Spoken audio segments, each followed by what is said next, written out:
Welcome to YogiViews, where my guest is yoga itself, through interviewing those who practice it, teach it, sell it, or simply love it. I am Antonio Sausys. This is the second part of a two-part show where I'm interviewing Rod Stryker. He is popularly known in the States and abroad, has a deep understanding of asana, and yet is rooted in the ancient knowledge and traditions of yoga. You know, spirit is, being a spiritual person is not the same as being a sensual person. Mm-hmm. Here's what and this is kind of what I see a lot of this, of kind of where yoga also has gone and is going, which is that it's a hyper-sensual environment in which awesome music, awesome environment, awesome clothes, awesome this, awesome that, maybe some awesome pot to go along with the process, you know, and awesome drugs and awesome, you know, it's just this kind of sensual delight. And what I would make the case is that spirituality is not the same as sensuality. In fact, the spiritual journey is an incredibly challenging journey. Whereas a sensual journey is one that we're constantly looking to be comforted. The spiritual journey is one of perfection and self-refinement, self-development, really taking self-responsibility.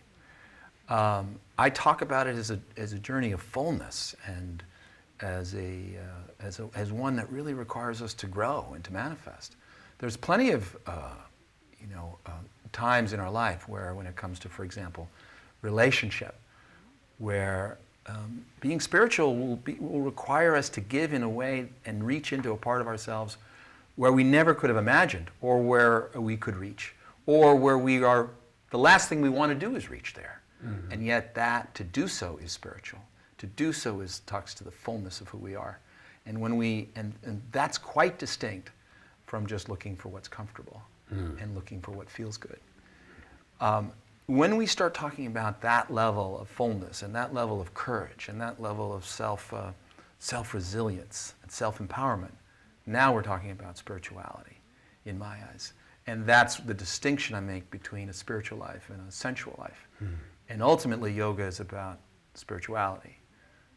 We all want some sensuality along the way, but not to confuse the two. They're quite distinct.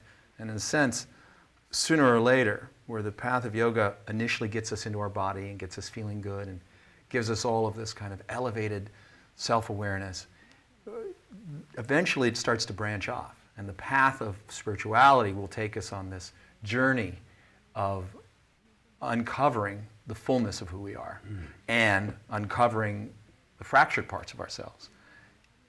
The sensual journey will just take us into more good music and more fun times. And I would make the case that the reward of the sensual journeys is temporary, and the reward of the spiritual journey lasts for eternity. Now, I hear you bring up words and concepts such as empowerment, sensuality, courage. I would naturally associate some of those concepts with manhood, with being a man. On the other hand, in the West, and in the United States particularly, yoga is mostly practiced by women. And very few men go to yoga. It's considered kind of a girly thing. Why do you think this happened? Women are just a little more enlightened than men are. They're a little closer. They're a little closer to themselves, in a sense, you know. And part of it has to do with the conditioning that men bring to the table, relative to whether or not they're interested in something called yoga. The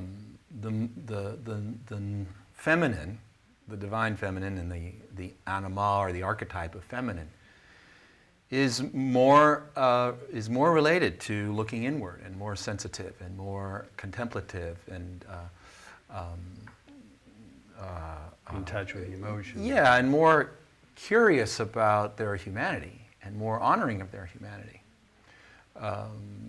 Whereas, again, we live in a patriarchal society. The way you become a successful man is you create an external identity. You hold on to that identity. Well, that's really quite an interesting and challenging thing if you are willing to practice spiritual, even a mildly spiritual approach to yoga. Yeah. It's the opposite of what culture is asking us to do, because yoga is asking you to go inside and get more full. So as a result, go inside and to explore oneself. So in a way, the very thing that we've been conditioned to do as men is antithetical to what yoga is asking us and requiring us to do, which is to ultimately, at the end of class, for example, is to completely relax and let go. And in fact, forget about your body, forget about the world for a moment, and just feel what's there when all that disappears. So I think that's a key piece of why women have been, you find that women make up about 70% of the yoga population. I think that also is changing. I mean, men are looking for these answers too, and studly guys like you and maybe even me are teaching, Well, this is influential. I understand that this is influential because then on the other hand, it's true that there's a lot of women teachers that naturally also speak in the classes to the language of women. Yeah. And to the body of women, and to the endocrinological reality of women. Right. And this, of course, excludes sometimes men. I think that as women teach more, of course, other men feel encouraged.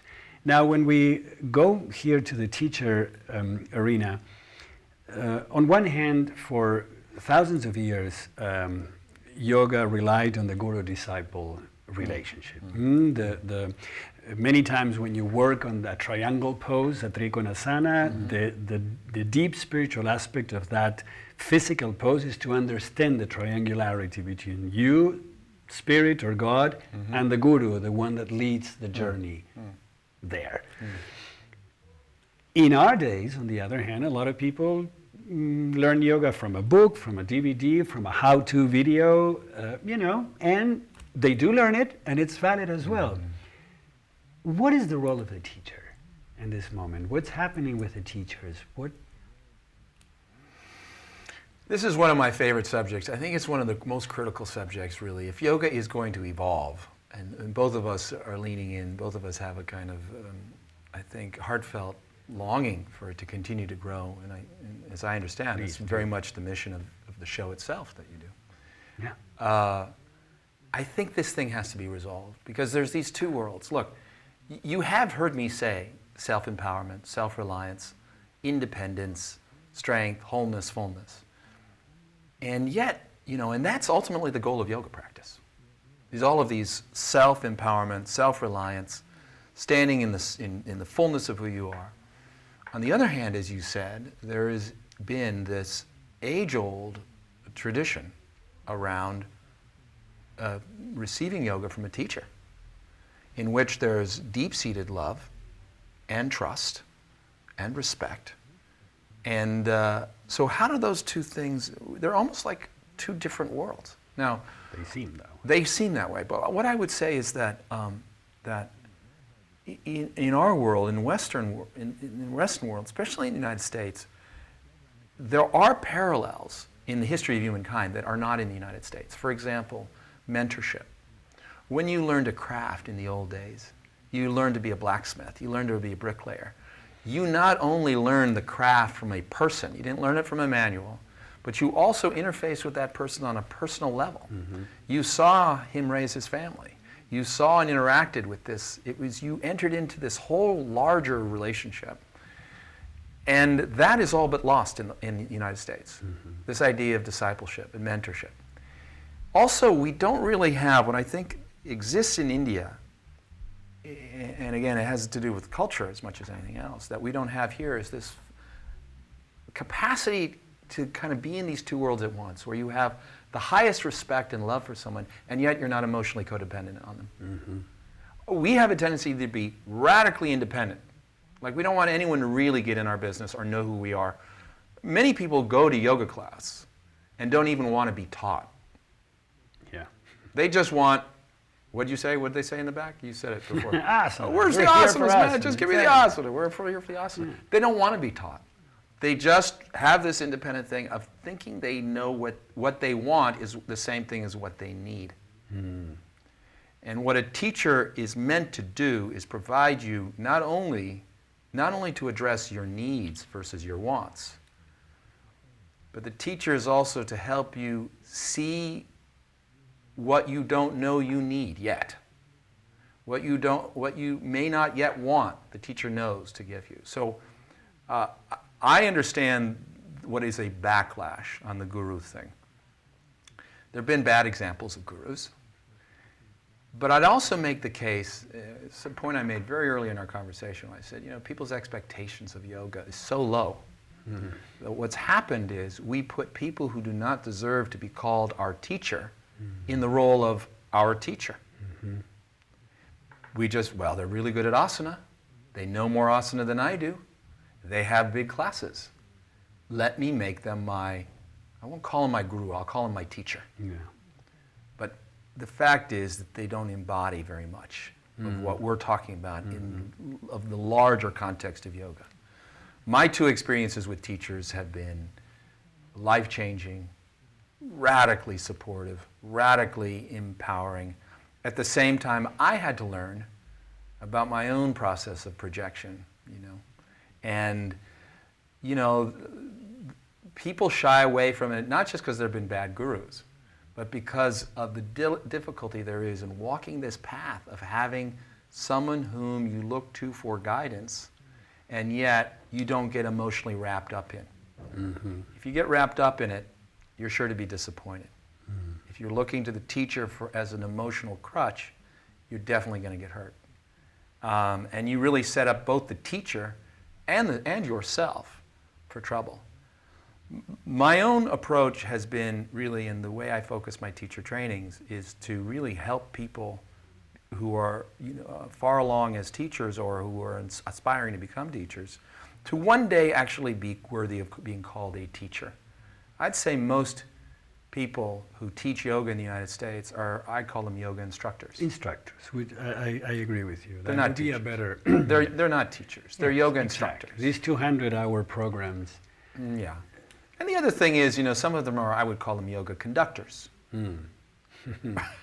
Or yoga DJs, Yeah. And I'm being very blunt, but, I'm getting older, so we don't have much time to waste anymore. But the truth is that, don't put someone in the role of teacher who really isn't qualified to be there. There are a few gems, but they're not many. Look for someone who embodies what they teach, who understands the scope of it, who they themselves have had a teacher, who has had a teacher. And, be sure that your teachers had a teacher and your teacher's teachers had a teacher. And then you begin to know that the teacher is not someone whose job it is to make things up. It's to, as best they can and precisely as they can, provide their students with what they learned from something that has roots and that's been time tested. Again, I think this is a critical thing for our contemporary yoga to resolve and to come to terms with. If it's going to advance, it's got to be on the backs or really on the shoulders of tradition and on the shoulders of something that's been used and practiced for thousands of years, not 20, not 10. And then we start having something authentic that will truly change lives.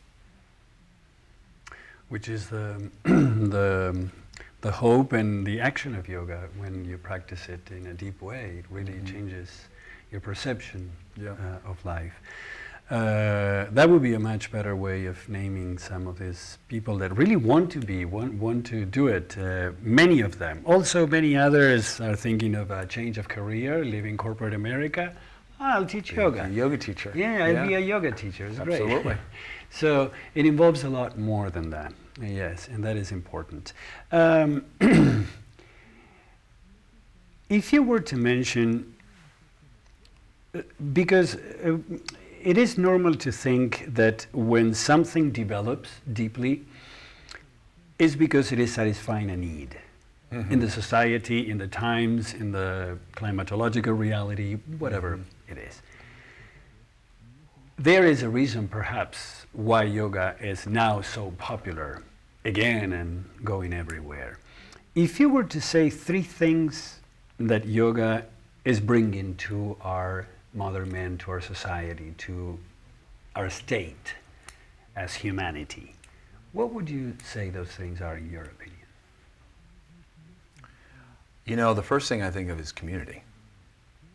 I think that one of the reasons yoga has become as popular as it has is because it's a unique opportunity for community. And if you look at the dynamic of yoga studios, of yoga classes, they're, in a sense, meeting points in a society that has less and less of those communal, tribal interfaces. So we have yoga festivals and not even taking away the larger events. You just look at Saturday morning at 10 o'clock. Mm-hmm. Probably 80-90% of the people were there last Saturday at that time. And it creates this interface. It also is a touch point for people. And when I say touch point, I mean a kind of opportunity to reorient yourself in time and space, in a culture and in a time where it's all going so fast. We hear so much, there's so much news, there's so much information. Literally, you and I could pick up our phone and just about get any piece of history or any sporting event or anything. And yet, the actual touchstone of familiarity, of home, is so lacking in our culture. And so I think that's a key point. I actually think community is huge. There's no doubt that I would also make the case that the way society is today, you know, it's helpful to remember that our anatomy, really our physiology, our physiological functioning has not evolved from more than 1 million years ago. Mm-hmm. Same anatomy, same physiology. Our responses to getting fired or feeling our jobs threatened is the same as if you and I were to see a tiger. Basically, the same hormones are released. Yeah. Fundamental fear, this fight or flight response triggers these things. That still exists. It's always been at work. And it will be for some time in the future. And I think our society and our culture is more stressed out than ever. And so there are certain physiological needs that we have that yoga has helped to address. Mm-hmm. But it's interesting because on the one hand, we've seen that the strongest wave that happened, that really made yoga popular, was kind of vinyasa. Very active, very intense, made you sweat a lot, turned up the heat in case you weren't sweating quite enough in the room to promote it. But do you know what the biggest movement now is toward? Restorative yoga. Mm-hmm. What started out 10, 12, 15 years ago as being kind of just a few people in the Bay Area with a couple bolsters is now in every studio across the United States I go to. Along with the emergence of yoga therapy. Of yoga therapy, exactly. As a modality that uses restorative yoga. So, and the restorative yoga and yoga therapy, both are going to begin to put an emphasis on working with the nervous system in such a way that really is an antidote for so much of the impact of modern life.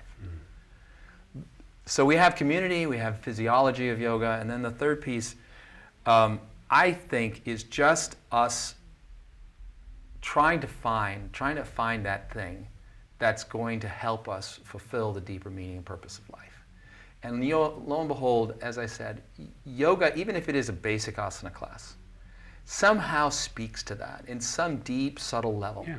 Because the bottom line is, there are more effective forms of exercise. You get on a treadmill, never mind for an hour and a half, which is how long a yoga class lasts, typically. You get on a treadmill or you swim. Let's swim for half an hour, let alone an hour and a half. You're going to get more exercise value than you are from a yoga class. You know, everyone likes to think that yoga has all this great physiological benefits. It does, but not like swimming, not like cross-country skiing, not like tons of other exercise. I think that glimpse we get at the end of a good class, where we feel this relief, we feel this unwinding of stresses, basic stress. What happens is it just touches enough on that fundamental hunger we all have. You know, that longing to know more of who we are, to become the master of our own life, our destiny. I think that somehow it speaks to that. So for me, those are the big ones. Yeah, you can make the case that it gets you in your body and people are disconnected from their body. But I think the bigger thing. Well, there's certainly many other reasons, but those are the three for you, which was my interest and something like, of course, people want to know. You've mentioned yoga therapy and restorative yoga. What do you think is the future of yoga at large? Not just in sense of, you know, what's going to happen Because some of these fancies, this fashion things, Yeah. then they go. Yeah, no, you're right about that. I was interviewed about last year sometime, and I was asked a question, it's not dissimilar from that. And I heard myself saying something that I'd never given any thought to before. And afterwards I went, oh yeah, I was right, that was well said. What I actually heard myself saying, and I'll repeat here, is that I think we've seen the apex of the popularity of yoga. I think it's passed. The statistics bear that out. Last year, $1 billion less dollars was spent on yoga. And you know, the economy turned 4, 5, 6 years ago. So it's not an economic thing. I think this, I don't want to say, how do we put it? Yoga for the sake of yoga. You just put up a yoga sign and you put on cool music and now people are going to gyrate to the hits. I think those days, in terms of sheer numbers of people doing it, have passed. It's essentially, we've seen the apex. But what will happen is what you introduced at the beginning of the show. People are turning to something, you know, looking to what can be deeper, how yoga can affect them in a more deep way. In a sense, making a bigger commitment to themselves by willing to be still, by willing to meditate, by willing to explore the actual teachings that explain so much of why we experience what we experience in the world. Yoga has just such extraordinary models by which, philosophical and theoretical models, by which we understand ourselves more and better. Why are parts of me disparate? Why are parts of me separated? Why am I disconnected if I'm so enlightened? I think that that philosophical piece, combined with a kind of exploring modalities beyond asana. And by the way, we're also getting older, and you know, enough people get hurt in yoga class, or they're not finding the results they wanted from asana. They expected that asana was going to give it to them all, and they're not getting it. So I strongly believe that the number of people starting to go into deeper approaches, more holistic approaches, people, you know, that speak to their spirit as much as it does to their body, those numbers will grow. And they are, as we speak, they are growing as we speak. Well, that would be a great thing to happen. What is your personal next frontier?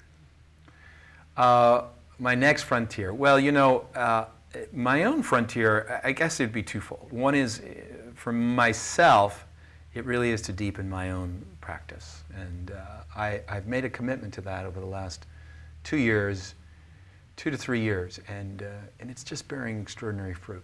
You know, it really is. And I've got a full life, 4 children, a wife, and a flourishing business, and more students than I've ever had. A lot of traveling. A lot of traveling.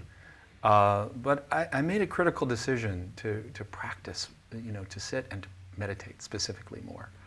And you know, I intend to have a very active life and a very creative life, but it really was, it's really been a wonderful decision to make. In kind of interfacing with all these responsibilities is this idea to delve deeper into meditation and into my own practice. And so that's my own personal frontier. I would say part 2 of that on a practical level then is the next book. But that's not easy to do, you know, given all the responsibilities and everything else. Yes, it's the next book, and really just to really provide people with this, a book that on this kind of yoga that we've talked about tonight. Another one. Of Tantra. Because you've written one already, and I do hope to have you again about that book very soon. Thank you. Yeah, so another book. Another book. And this would be on really authoritative approach to Tantric yoga.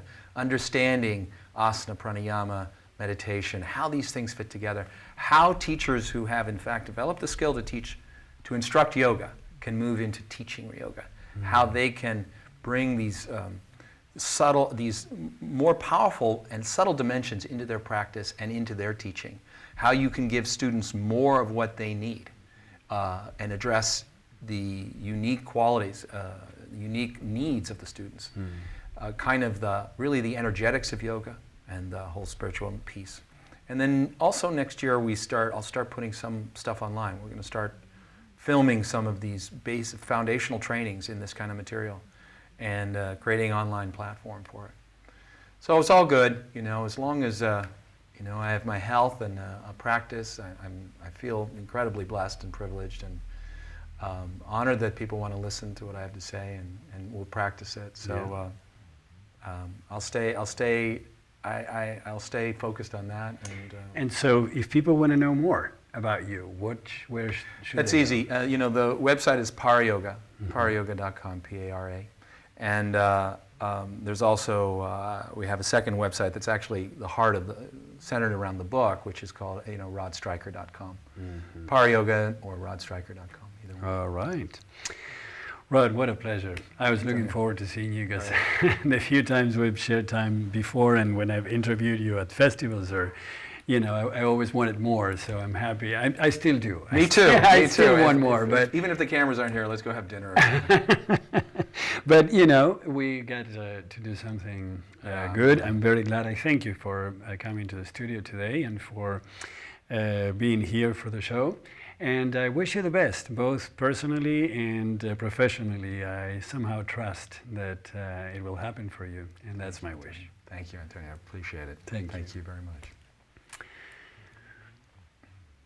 Rod Stryker is the founder of Para Yoga and the author of The 4 Desires, Creating a Life of Purpose, Happiness, Prosperity, and Freedom, and also a blogger for the Huffington Post. He has taught for more than 30 years, training teachers and leading workshops throughout the world. He met yoga master Kavi Yogiraj Manifinger and his son Yogiraj Allenfinger, whom he studied for 20 years and is currently a disciple of Pandit Rashmani, as spiritual head of the Himalayan Institute. I hope you liked our show today, and if you care to let me know, shoot me an email at antonio@yogiviews.com. I look forward to seeing you the next time.